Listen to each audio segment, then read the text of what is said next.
Got a packed house today. This is great.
Okay, we'll go ahead and get started. Can the people on Zoom hear me okay and see the exam on the screen?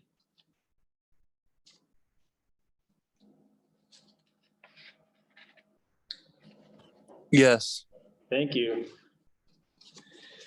So what I'd like to do today is I'd like to go through the answers for exam 2. And then after we cover that, then we'll start on chapter 15, which is equilibrium. And just want to remind everyone that next Thursday, we'll have a quiz on chapter 15, the equilibrium chapter. So we'll start equilibrium today, we'll finish it on Tuesday, and then have a quiz next week on Thursday. And that's the last class, I believe, before spring break. So when we get back from spring break, we'll pick up with 16 and 17 and on from there. Okay, so in general, people did pretty well on the test, so that's great, congratulations. But I do want to go over the exam and if anyone has any questions, this is your chance to ask me about it. Also, the answers are posted on Canvas, so if you want to take a look at it later, you can do that as well. So, okay, so the first question, a solution with a concentration higher than the solubility allows the answer is that's a supersaturated solution. Number 2, at elevated temperatures, on here. Number 2, at elevated temperatures, dinitrogen pentoxide decomposes to nitrogen dioxide and oxygen. And then you were given the reaction equation. And then the question was, when the rate of formation of NO2 is 5.5 times 10 to the minus 4th, what's the rate of decomposition of N2O5? The key here was the stoichiometry in the equation. So we had 2 moles of N2O5 for every 4 moles of NO2. So what you needed to do was to take that rate of formation of NO2, the 5.5 times 10 to the minus 4th, and divide by 2. Excuse me. And if you did that correctly, you got 2.8 times 10 to the minus 4. Number 3, pressure has an appreciable effect on the solubility of what in liquids? And the answer to that is gases.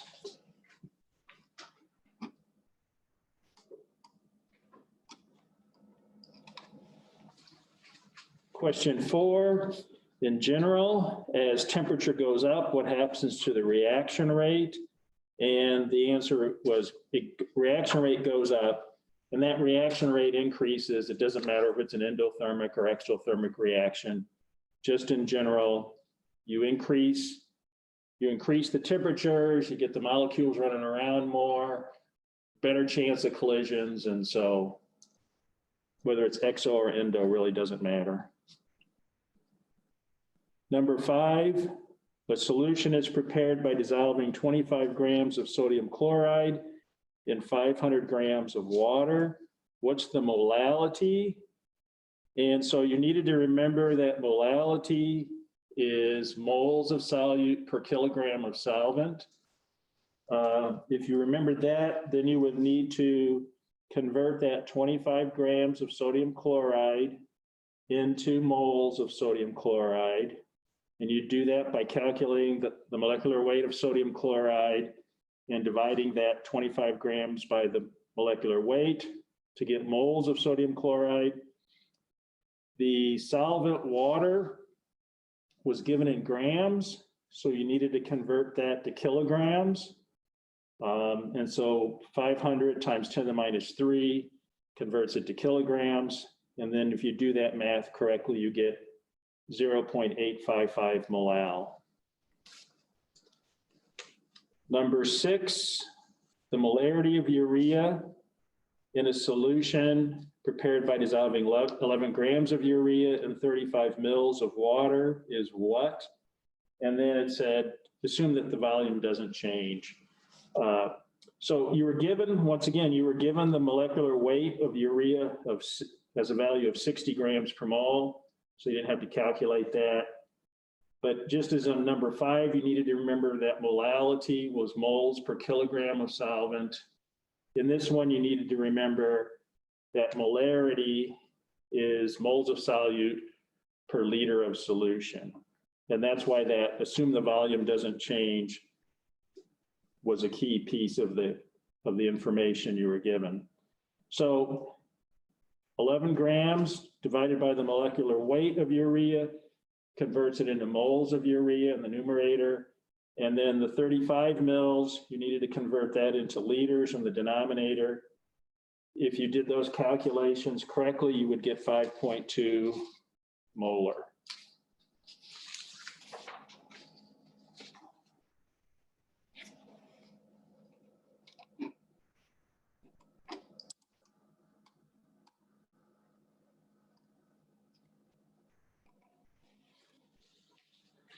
Okay, number 7, George is making spaghetti for dinner. He places 4.01 kilograms of water in a pan and brings it to a boil.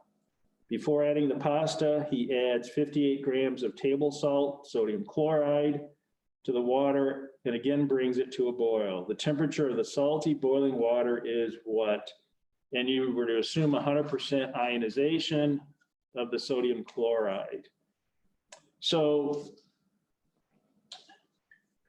the first thing I'll say is, obviously you had to remember a formula or look up the formula and then apply it. But the other kind of thing is, this is an example of the colligative properties. Remember, one of the colligative properties was boiling point elevation. So once you realized boiling point elevation, then that meant the answer could only be B or C. Because A and D, the temperature goes down, and that would violate what we said about colligative properties. E, 100 degrees, well, that's no change. So once again, that violates colligative properties. So then it became, is it B or C? So we have our formula here where delta TB equals,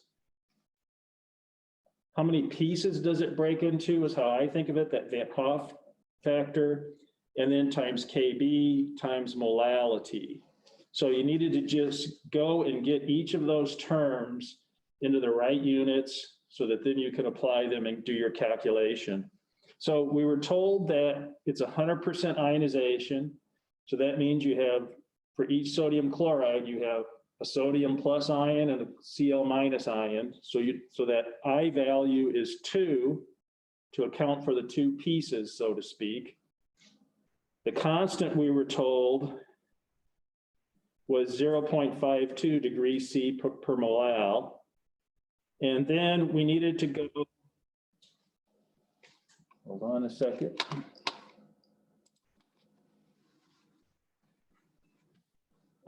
Then we needed to go and calculate the molality of it. And so we had 58 grams of sodium chloride. We need to use the molecular weight to convert that into moles. And we would get 0.99 moles of sodium chloride. And then we were told we had 4.01 kilograms of water.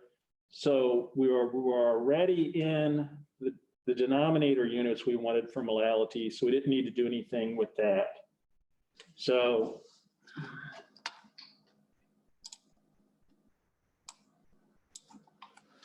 if you go ahead and put this all together, then you would get a delta TB of 0.26. Well, we know that the boiling point of water is normally 100. So it's increased by 0.26, so the answer is 100.26. Any questions about that one? Okay. Number 8, calculate the mole fraction of phosphoric acid. And we're told phosphoric acid is H3PO4 in a 38.5% by mass aqueous solution. So whenever we have these mass percentages, we know that we can assume 100 gram total, and then that makes the math a little bit easier. And by doing that, we can subtract the 38.5 from 100 to give us 61.5 grams of water. So now we have the grams on a 100 gram total basis. We have the grams of H3PO4. We have the grams of water. So then it's a matter of converting each of those into moles. So we need to know the molecular weight of H3PO4. If we add up those atomic weights properly, we get 98 for that value. Molecular weight of water is 18. And so then in the numerator, we convert our 38.5 grams of H3PO4 into moles. And then in the denominator, we have the moles of H3PO4 plus the moles of water. And we get that moles of water by taking our 61.5 grams of water and dividing it by the molecular weight. If we go ahead and set that up correctly and do the math correctly, then we get a value of 0.103. Number 9, emulsifying agents typically have a hydrophobic end and a hydrophilic end. That's true. Remember, we talked about one of the things that emulsifying agents do is they allow us to have polar and non-polar things in the same solution without having phase separation.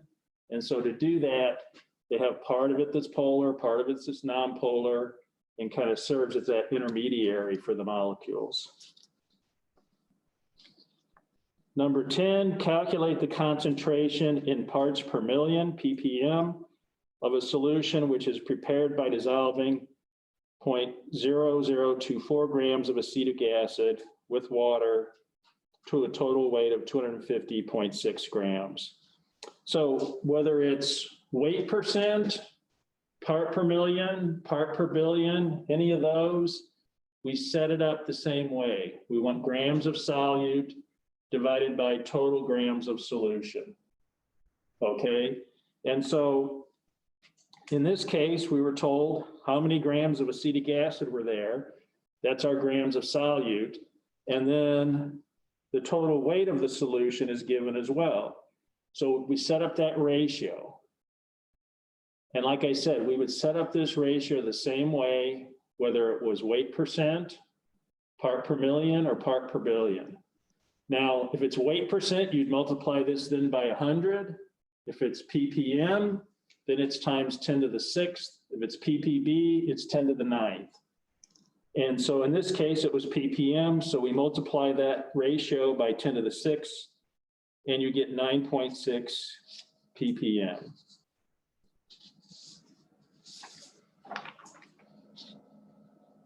So that's one that I think some people are still getting a little confused by that. And so just remember, when you say ppm or percent or ppb, you're building in that multiplied by 100 or 10 to the 6th or 10 to the 9th, okay? That's the whole reason for having it, so you don't have to write out that 10 to the 6th or 10 to the 9th or whatever. Okay.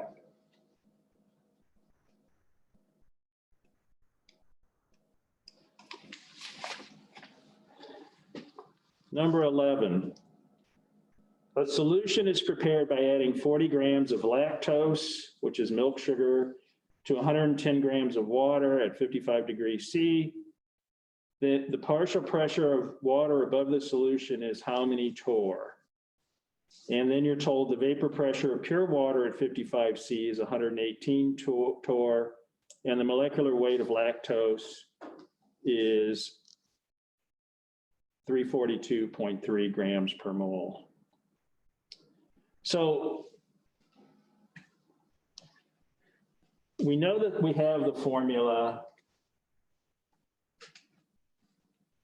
The pressure of the water is the mole fraction of water times the pressure of pure water. And so we need to get our different pieces of information set up so we can plug them into that formula. So one of the things we need is we need that mole fraction of water. And remember, mole fraction would be the moles of water divided by the total number of moles of water, and in this case, the lactose, the milk sugar. So we can take our information about weight of lactose and molecular weight and change that into moles of lactose. We have the weight of the water, and we can use that information plus the molecular weight of water to change it into moles of water. And then with that information, we can have that moles of water divided by the total of moles of water plus moles of lactose and get a mole fraction for the water. So we plug that 0.981 mole fraction into our formula. We also have the 118 torr, which was the pure water vapor pressure value. And then we go ahead and do that calculation and get 115.8 torr. So the key there was remembering you needed to calculate that mole fraction and doing that mole fraction calculation correctly. Okay, the next one, number 12, we're given a reaction of 2NO2 going to 2NO plus O2. We're told this follows second order kinetics. And we're told at 300 degrees C, NO2 concentration drops from 0.01 molar to 0.00650 molar in 100 seconds. And then we're asked to calculate the rate constant for the reaction. So key here was recognizing that since it is second order, which of those formulas we needed to use. Remember, we had zero order, first order, second order. And so the correct formula in this case would be 1 over the NO2 concentration at some time divided by 1 over the NO2 concentration initially plus K, which is what we're trying to find, and times that time value. So then it's a matter of plugging in those numbers that we were given because we were giving those 2 molar concentrations. So at the 102nd time, it's that 1 over 0.00650, that'll be on the left-hand side of the equation. Then 1 over the initials 0.010 plus K times the 100 seconds. And so then you kind of work through the math on that. And if you do that correctly, you get 0.54 as our rate constant.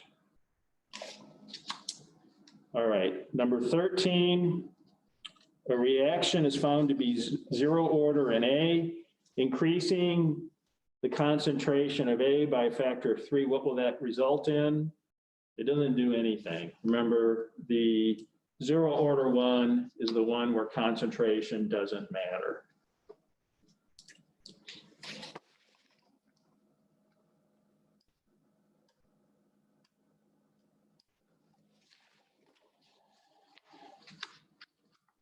Okay, number 14. The rate constant, hold on a second.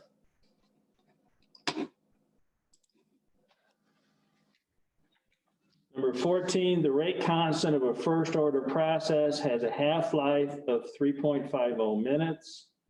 It has a half-life of 3.50 minutes is what? So you needed to find that rate constant. So once again, you needed to recognize it was a first order process and either remember or look in your notes for what that equation was. And in that case, for a first order, the half-life is just equal to 0.693 divided by K. You did need to convert the time into seconds. And so 3.50 minutes is 210 seconds. And so then plug in the 210 seconds and then solve for K, and you would get 3.30 times 10 to the minus 3 seconds to the minus 1. 15, one difference between first and second order reactions is that, and the answer is the half-life of the first order reaction does not depend on A sub 0. The half-life of the second order does depend on A sub 0. Number 16, the decomposition of A in solution at 55 degrees proceeds via first order. What's the rate law for this reaction? Well, if it's first order, then that tells us the exponent on that concentration is 1. So its rate equals K times the A concentration.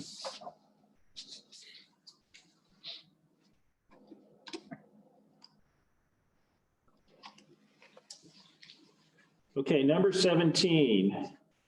What's the magnitude of K for a first order reaction at 75 degrees? If you're given the activation energy as being 95.1 kilojoules per mole and the rate constant of 1.35 times 10 to the second at 25 degrees C. So you needed to remember the formula, natural log K1 over K2 equals the activation energy over the gas constant times 1 over T2 minus T1. So you needed to define your T1 and T2, the associated K1 and K2s. You needed to remember a couple things like you need to convert your temperatures into Kelvin. So in other words, add 273 to each of those degree C values. And probably the biggest thing to do this successfully is you needed to make sure you knew how to operate your calculator with the natural logs, okay? So setting up the problem, we're trying to find K2, and the temperature for K2 is the 75 degrees, which works out to 348 Kelvin. So we have natural log of K1, which is 1.35 times 10 to the second, divided by K2, and that equals the activation energy. We were given that in kilojoules per mole. We needed to make sure that that was in joules. So 95.1 times 10 to the third joules per mole. That had to be in joules because our gas constant has units of joules as part of its units.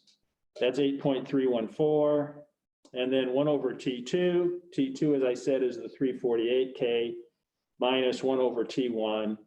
T1 is that 25 degrees value. So that's 298K. So you needed to put all that together. As you solve through that, you get to this point here where you have natural log of the 1.35 times 10 to the second over the K value equals minus 5.15. If you take the anti-natural log of each of those, then that's where you get that to be e to the minus 5.15. And once again, we talked about that in class a little bit of making sure you are comfortable doing that type of calculation with your calculator. And if you do all that correctly, you'll wind up with a K2 of 3.35 times 10 to the fourth. So there's a bit you got to do to set up that problem correctly. But then I think really the biggest thing is making sure that you got to press a lot of buttons on your calculator to get there, and it's easy to make a mistake. So I think that's one of the trickier parts about that, is just making sure you calculate it out correctly. Any questions about that one? Okay, 18. In the energy profile of a reaction, the species that exists at the maximum on the curve is called the maximum of the curve, that's the activation energy, but the species is the activated complex. So activated complex was the correct answer there. 19, colligative properties of solutions include all the following except, all of them except the temperature one. Increasing the temperature, while it does increase reaction rates, that's not a colligative property. Number 20, of the following, which will lower the activation energy for a reaction? And the answer is adding a catalyst.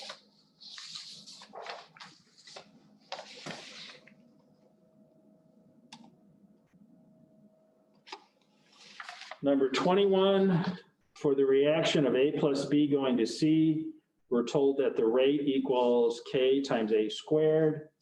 And then you're asked, which of the following will not increase the rate of the reaction? Well, the answer is B, because B is not in our rate equation. It's in the reaction equation, but it's not in the rate equation. So changing that B concentration doesn't do anything to increasing the rate. Number 22, what type of catalysts are in automotive catalytic converters? And that's heterogeneous catalysts. 23, which one of the following is most soluble in hexane? Hexane C6H14. So hexane is very non-polar. So the one that will be most soluble is the one that has the most non-polar character, which is the pentanol, the one with the 5-member chain there.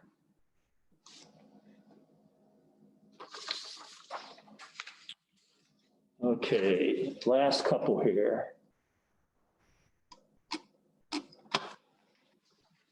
Number 24, the rate of reaction depends on, well, it depends on all these: collision frequency, collision energy, collision orientation. All of those are important. And so the answer is all of the options. And then finally, number 25, we're told the initial concentration of a reactant in a first order reaction is 0.27 molar, and the rate constant is 0.75. Then what's the reactant after, what's the concentration of the reactant after 0.75 seconds? So because we're known it's first order, then we know what formula to use, and that's this natural log of the concentration of A at some time divided by the concentration of the initial concentration equals minus the constant times time. And so if we go ahead and put things in, we have natural log of A sub t divided by 0.27 equal to that constant of 0.75, and it's a negative, times 0.75. So it's kind of weird that those were the same numbers. And then you go ahead and do the math, and similar to the earlier problem that we had, we reach a point here where we have to take e to the, in this case, minus 0.5625 So making sure you knew how to do that on your calculator and going ahead and solving the problem correctly, you'd get a value of 0.15 molar. So any questions about the last one or anything else on the exam? Okay. So you will see some of that again on the final, of course. But for now, we're going to move on to equilibrium. Now, I do have a question about the equilibrium. Have you guys done the equilibrium lab in the lab part of the course yet? You don't think so? Okay.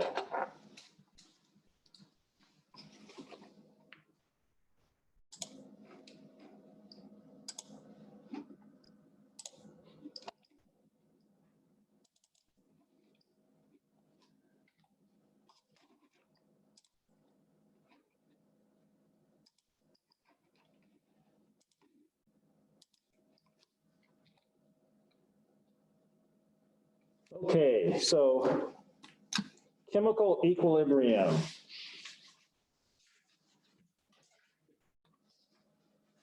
So when we talk about equilibrium, what we're talking about is that you have reactions or processes going in such a way that the forward and the reverse are the same.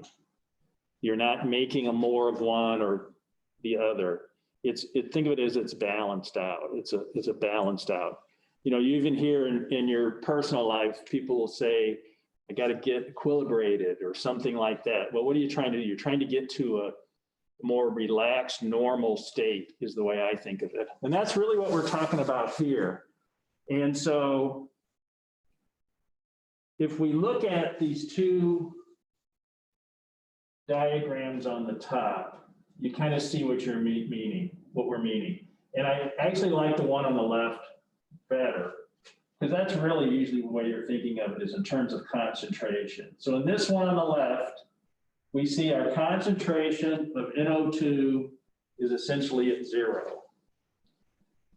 Our concentration of N2O4, which is the darker bluer line, that's some high number. I don't know what it is because there's not units there, but some high number. And we see that's going down, and we see the NO2, the yellowish line, is going up with time.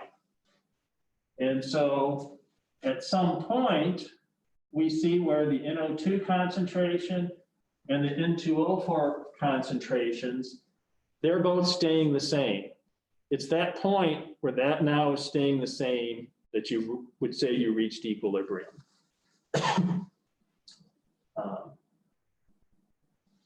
The one on the right is just expressing the same thing, but expressing it with regards to rate, okay? So it's the same thing, just based on rate rather than concentration. Personally, I like looking at the concentrations better. So when you get to equilibrium, you have the reaction. It's not a static situation. So when we get to equilibrium here, even though those concentrations are not changing, it doesn't mean nothing is happening. It means for every number of molecules that are going to products, a similar molar amount is going back to reactants. So there is stuff going on. It's just that if you do a measurement, the overall concentration doesn't change.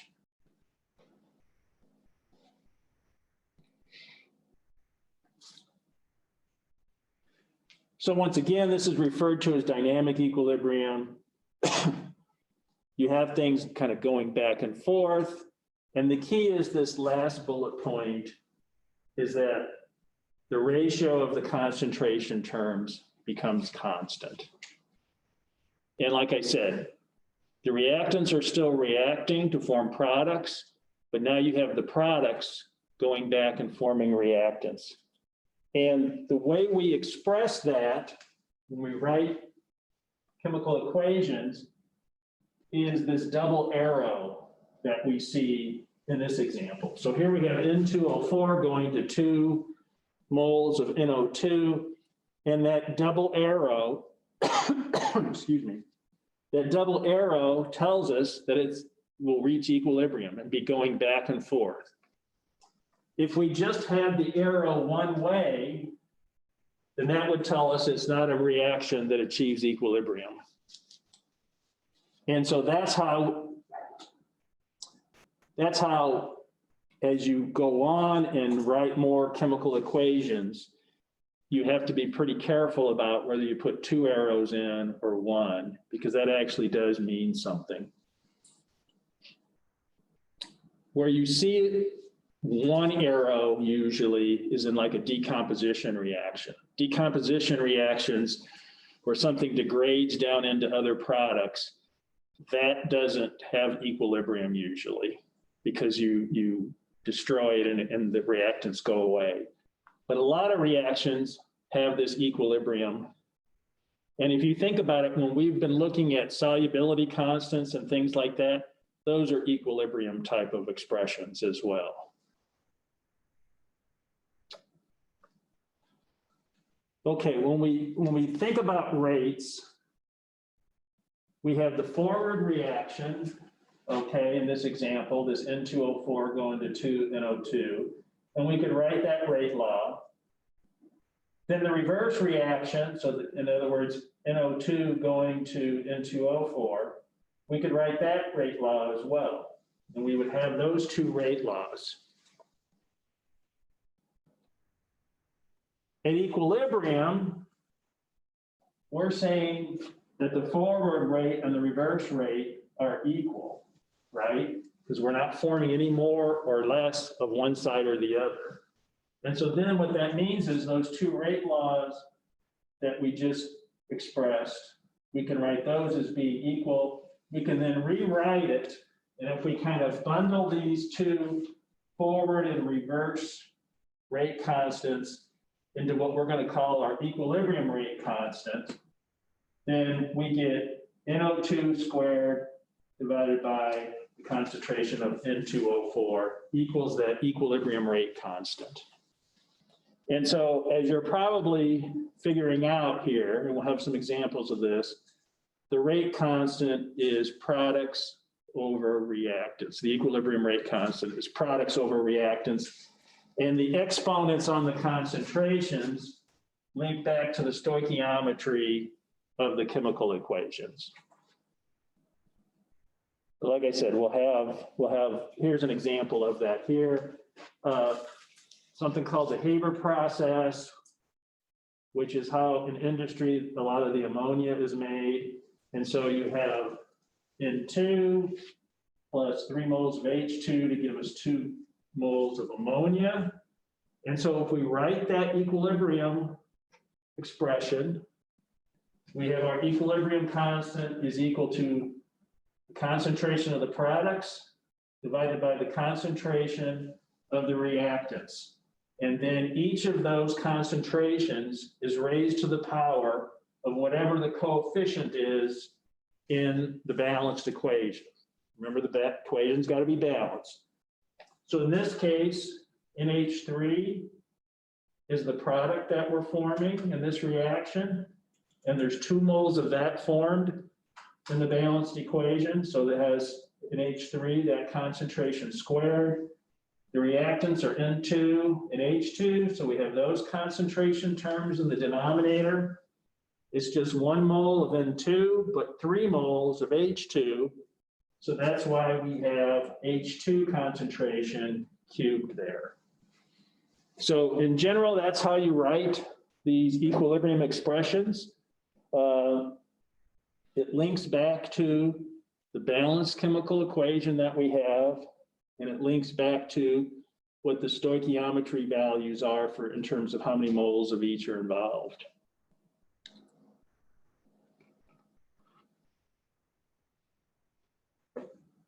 So what do you do? What can you start with to reach equilibrium? Well, the funny thing about equilibrium, remember, is if we look at our, in this case, we look at our reaction, we have that double arrow there. So that's telling us it can go either way, right?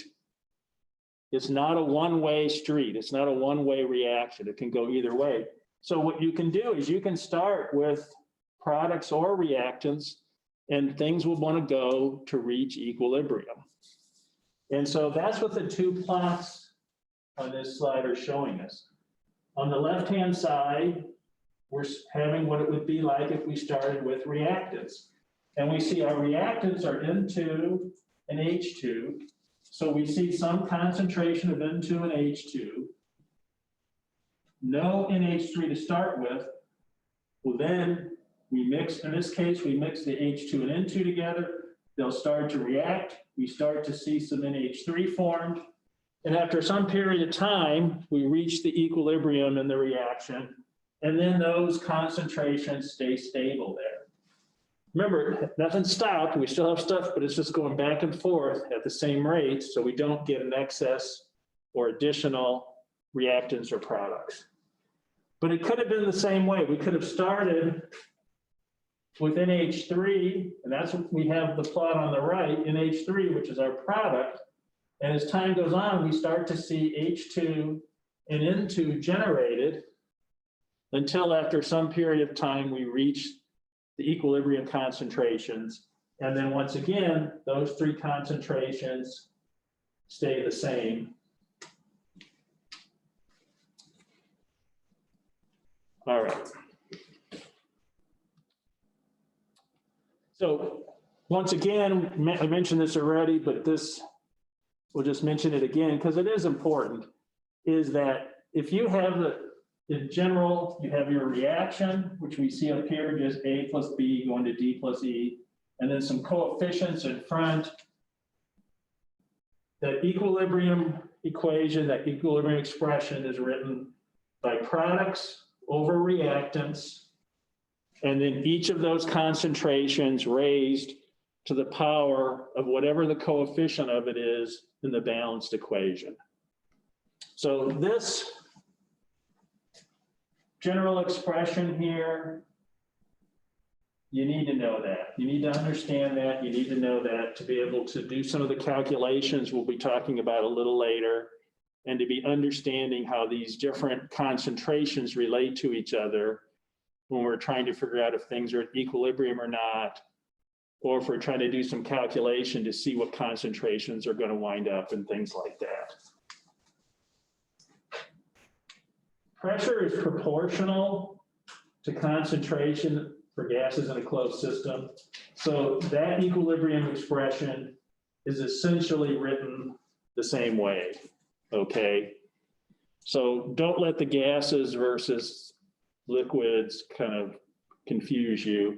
It's still products over reactants, and it's still, each of those is raised to whatever the power is based on the coefficients in the balanced chemical equation.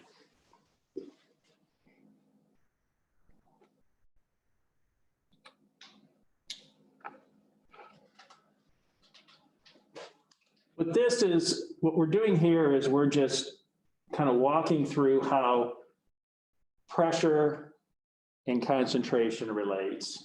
And it all goes back to the ideal gas law, PV equals nRT. You can rearrange that.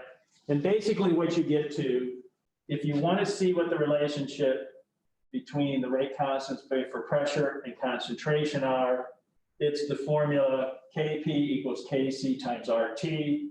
R is that gas constant, T is the temperature in Kelvin, and times to the delta N. And delta N is moles of gaseous product minus moles of gaseous reactants. So if you were doing a problem involving this, you'd use this relationship, this Kp equals Kc times RT raised to the delta N. And remembering that delta N is moles of gas products minus moles of gas reactants.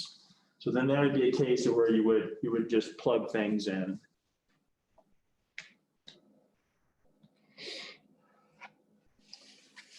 When we think of that equilibrium constant, if the equilibrium constant is big, so in other words, quite a bit larger than 1, then that tells us the reaction favors the products.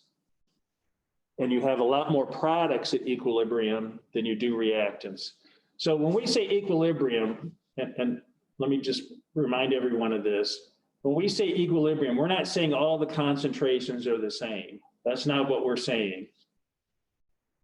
You can have more reactants or more products. We're just saying that the ratio of all that stuff doesn't change. That's what equilibrium. It's not that the numbers and all those concentrations are the same. So if you have a K value that's real big, then that means you have more products. If you have a K value that's real little, it means at equilibrium, you have a lot more reactants. And think about it. What did we say the expression was? Just go back here for a second. We said the expression is basically concentration of products divided by concentration of reactants. And so if that K value is real big, then the numerator's got to be real big. If the numerator's real big, it means we have a lot of products. If the K value is little, then that means the denominator's got to be bigger. And so that means if the denominator's bigger, we have a lot of reactants. So in this slide where we kind of spell it out a little more directly, if we think back to that expression for equilibrium, this makes sense because products over reactants allow us to calculate that K value. If K is big, then we must have a bigger numerator than the denominator. That numerator is based on concentration of products. So if we want to know, if we're given some concentrations and we want to know how things, what direction things are going to go, we can figure that out based on a calculation we can do. But before we get to that calculation, I just want to show that if you go, so here in the first expression, we have N2O4 going to 2NO2. We have our expression there, products over reactants. NO2 is squared, and we get a value. To go the other way, that K value is simply 1 over that other K value. And it's 1 over because now the expression just flips. So if you have it, if you have the initial reaction and then want to know what it would be to go the other way, it just inverts that because when we write that expression, we've inverted the concentrations.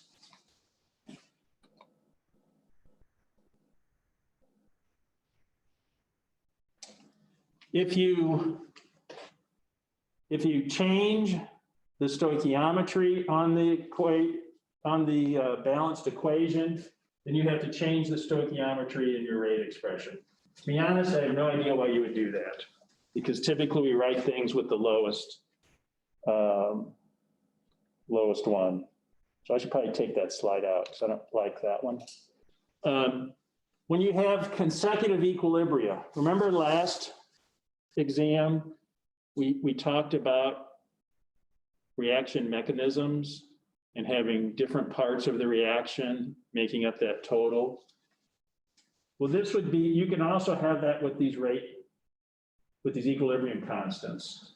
And so if you know different steps, then you can have expressions, equilibrium expressions for them. And if you wanted what the expression would be for the overall reaction, then you would simply multiply the individual rate constants to get the rate constant for everything overall.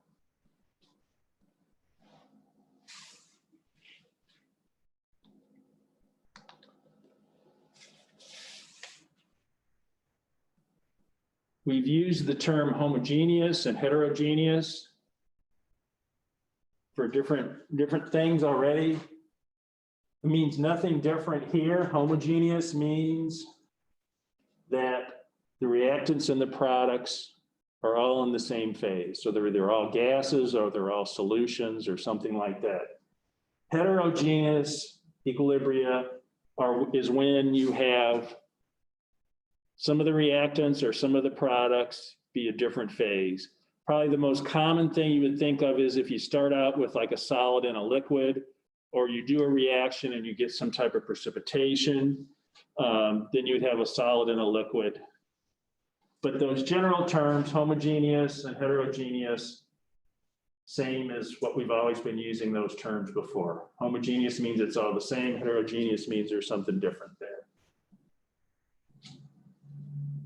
The one thing that is important to remember is that if you have a pure substance, and we define a pure substance as a solid or a pure liquid, then the concentration value is considered to be 1. And so since it's considered to be 1, we usually don't write it into the equations or write it into the calculation. And so here's an example of that. So the decomposition reaction, we have calcium carbonate going to calcium oxide plus CO2. The 2 calcium containing compounds we see are solids. So when we write that equilibrium concentration expression, they don't show up because the CaCO3 and CaO, those would just be a value of 1 because they're solids. And so the only term we have is the CO2 concentration that shows up in that. So that's an example of, you had a pure solids there. So it just is expressed as 1. And since it's 1, we don't bother writing it in because it doesn't affect the calculation.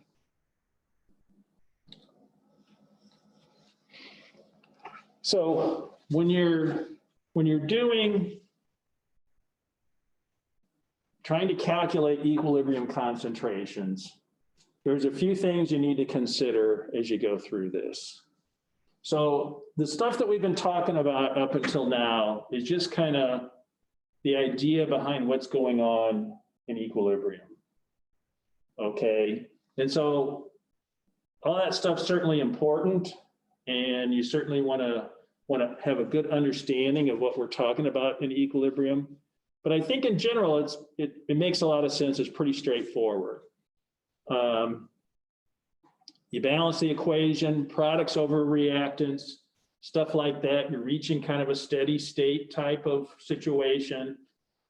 You know, all that, at least to me, yeah, I get that. That kind of makes sense. But then what do you do with it? What do you do with that information?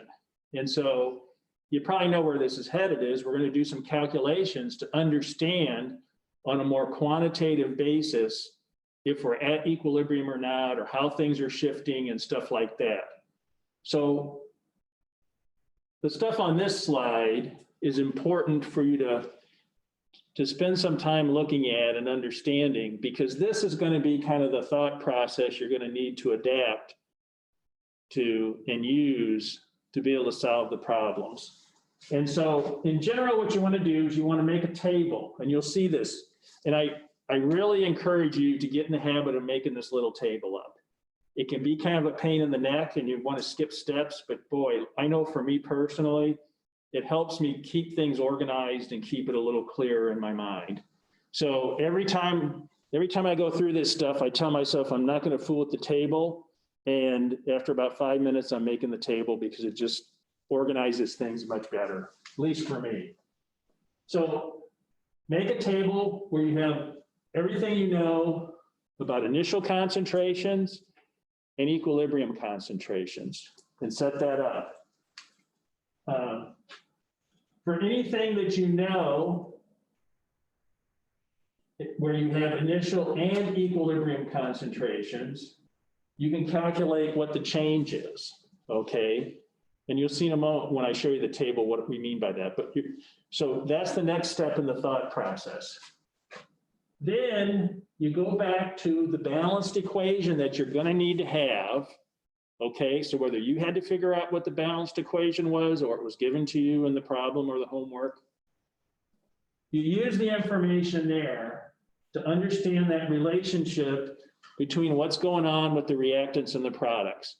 And what I'm talking about is those coefficients in front of each of those reagents or products, because that's telling us how many moles of one thing interact with how many moles of another and how many moles of the products are formed, things like that. It gives us that relationship between all of the chemical species that are involved in this reaction, whether it be product side or reactant side. Then 4, if you have some initial concentrations and you have some change information, for those, you can find equilibrium information, okay? You know what you started with and you know what the change was, that new number helps you then figure out what the equilibrium is. And then finally, the last would be, once you get that table kind of filled in, then you can plug into that equilibrium constant equals products over reactants, that general formula, you can plug it in and you can calculate out that equilibrium constant. So, you know, a couple slides ago, I said, I need to take that slide out. I don't like it. This is one I really like. So if you're going to spend some time looking at slides later on or something, this is one. Spend some time looking at this slide so you kind of understand the thought process of it. Because if you understand the thought process of what you're trying to do, then there's a good chance when you get the homework problem or a test problem that you'll be able to do it correctly. So let's go ahead and work through an example so you can kind of see this thought process in action. So we're told we have a closed system and it initially has 1 × 10⁻³ molar H2 and 2 × 10⁻³ molar I2, and then it's allowed to reach equilibrium. And down here, we have the formula, the chemical equation rather, H2 plus I2 gives us 2 moles of HI. We have the double arrow, so that tells us it can be at equilibrium. And so what do we see from that? We see our product is HI, H2 and I2 are the reactants. So if we were to write this out, it would be HI concentration over H2 times I2 concentration. Since we have a 2 in our balanced equation for the HI, that concentration is squared. So that's stuff that we know already. We're told that at equilibrium, an analysis was done, and we know the concentration of HI is 1.87 times 10⁻³ molar at equilibrium.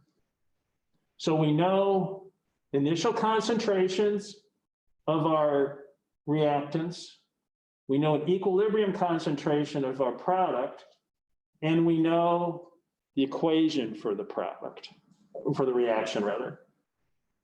And a lot of times we gloss over this, but we do want to check, and sure enough, 448C, 448C, so everything's at the same temperature. There's been no one's fiddled with the temperatures. So this is where setting up that table comes into play. So right now you got several pieces of information you need to organize. This is where the table, I think, makes it easier to organize it and keep it straight. And once again, I would encourage you to get in the habit of doing this. So what we do is we go ahead and we write out, in this case, the 3 molecules we're interested in. We have the H2, we have the I2, we have the HI. So we have our reactants and we have our product. We're expressing this as concentration, molarity, and then we fill in what we know. We're going to have initial, we're going to have what's the change, and then we're going to have what's going on at equilibrium. So initially, as we said, we were given the H2 and I2 concentrations. We don't have any HI because we just started. We literally just took those H2 and I2 amounts and dumped them together, okay? Now we're going to start, something's going to start happening. But initially, we don't have any HI. We don't know the changes yet. But we were told at equilibrium, the HI, our product, is this 1.87 times 10 to the minus 3. So that's the start based on the information we were given to fill in this table. Okay, so then let's talk about the changes. What do we know happened? Well, we know that if we have 1.87 times 10 to the minus 3 molar HI at equilibrium, and we started at 0, that the change had to be that 1.87 times 10 to the minus 3. So this increased, this HI concentration increased, that's why we have a plus in front of it, 1.87 times 10 to the minus 3 molar. Okay, if that increased, what did H2 and I2 have to do? Any thoughts on that? Had to decrease, right. And so what we can do then, we can use, I'm going to go back to my equation here. We can use the stoichiometry of our equation. We know that 2 moles of HI formed, we had to use up 1 mole of I2 and 1 mole of H2, right? That's the stoichiometry of our balanced equation. So if we're saying 1.87 times 10 to the minus 3 moles of HI formed, well, then that means 1 mole of the H2 and 1 mole of the I2 had to be used up. If this is 2 moles, if we simply divide that by 2, then this 9.35 times 10 to the minus 4 value, that's half of that. So that's what 1 mole would be, right? So based on our stoichiometry of that reaction that we had written out, allowed us to know that the 1.87 times 10 to the minus 3 represents 2 moles of something. And if the reactants are each, based on that stoichiometry, 1 mole, then we simply divide that by 2 and get those numbers. We put the negative in front of it because we're talking change here. So if something's being used up, it's a minus. If something's being formed, it's a plus. So we've got our 2 reactants with a minus in front, and we got our product with a plus in front. Okay, so our table's getting filled in, right? We initially put in that information that was given in the problem. Now we're starting to kind of think about it and fill in some of the change data based on stoichiometry of reaction and some other things. And now we next need to get, well, what's this going to be at equilibrium for H2 and I2? Anybody have any guesses how we get that? So if we started at, let's take H2. If we started at 1 times 10 to the minus 3 molar H2, we used up 9.35 times 10 to the minus 4th molar. How do we figure out how much is left? Subtract them, exactly right. So we're just going to subtract that 9.35 times 10 to the minus 4th from each of those. So we have and so what we see now is we have equilibrium values there down at the bottom.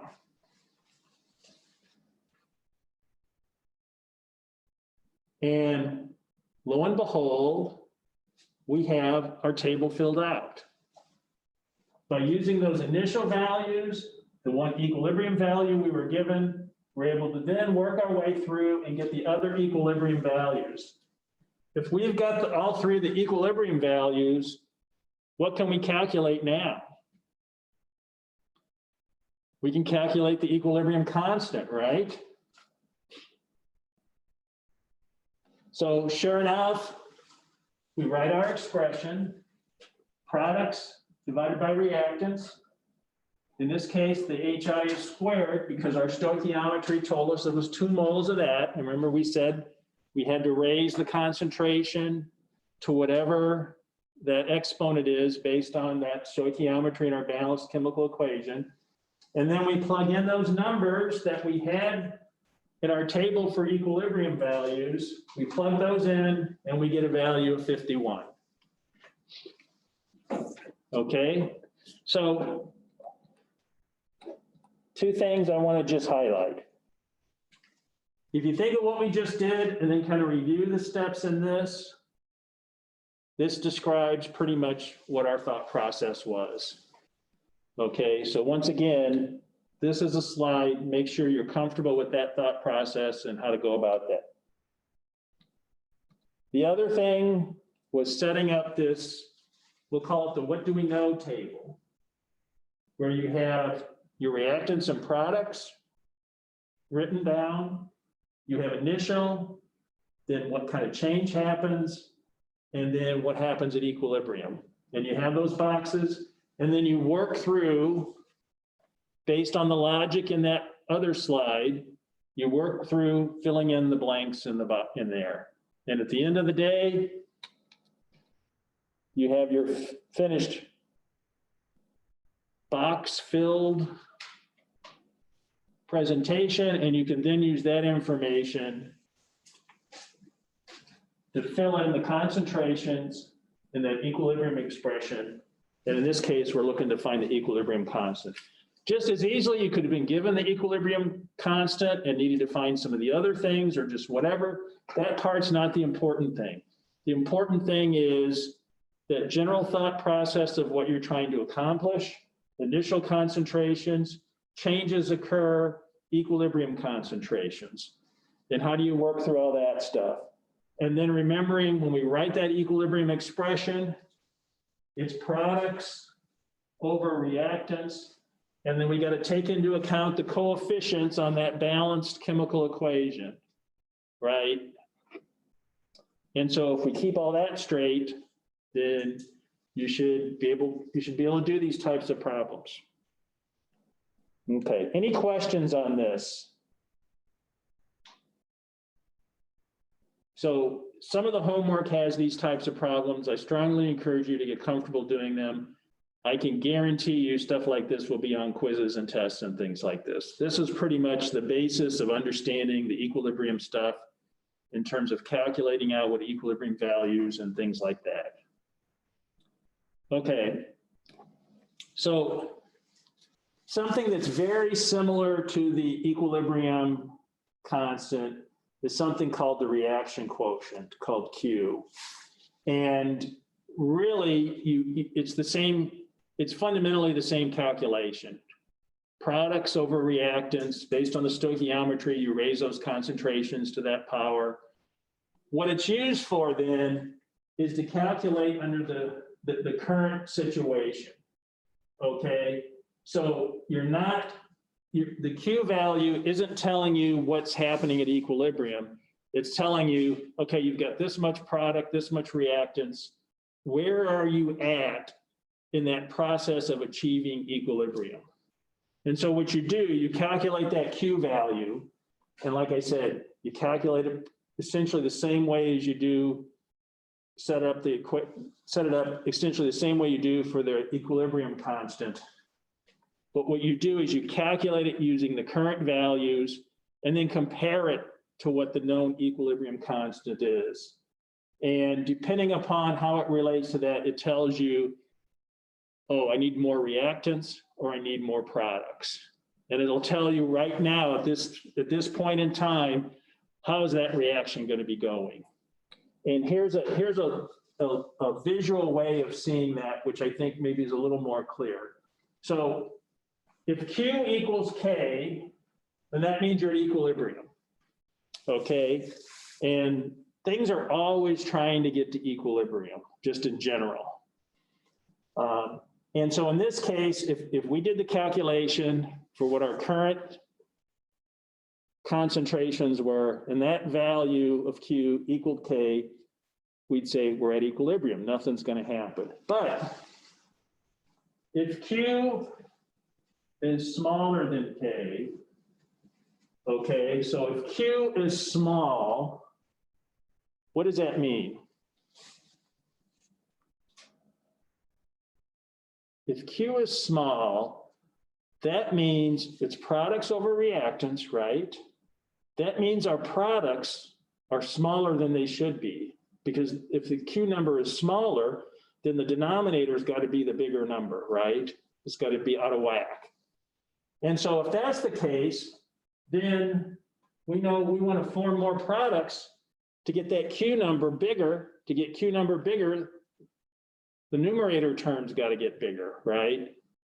So what these little boxes here on the right-hand side are saying, okay, here's K, the dotted line is equilibrium, here's K, Q is smaller than K, so that number, Q number's got to increase to get up to the K value that's at equilibrium.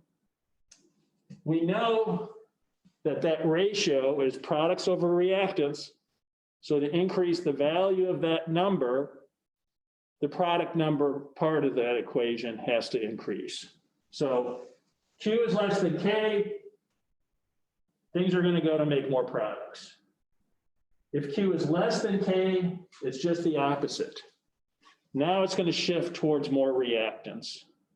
That same logic that we just discussed in the Q less than K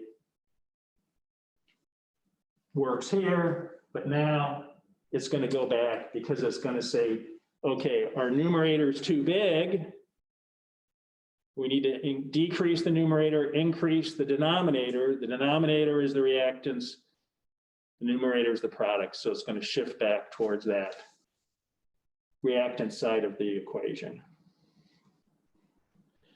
So what this would be useful for, just doing this comparison, this QK comparison, is if you had some stuff in solution and you did a measurement and you're trying to figure out how the reaction is going to proceed, by doing something like this, you could say, oh, okay, we're loaded up on the reactant side or loaded up on the product side. It's going to go one way or the other.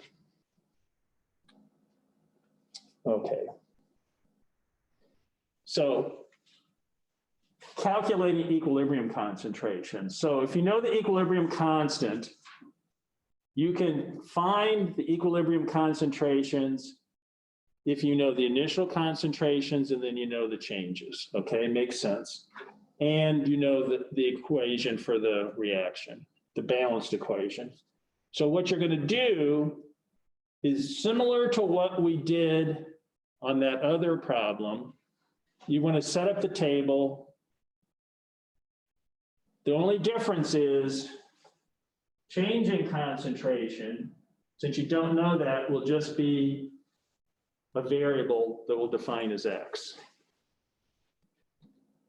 Okay. I don't have time to go through the example in the time we have remaining, so we're going to stop here for now. And we'll do this example next week when we come back, because I don't want to get halfway through it and then have to stop.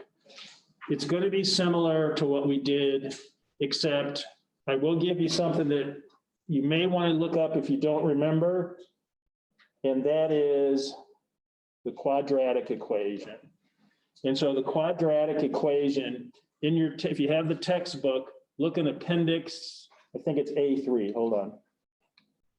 Yeah, appendix A3, just as a spoiler, this is the quadratic equation here up on the right-hand side, x equals minus b plus or minus square root, blah, blah, blah.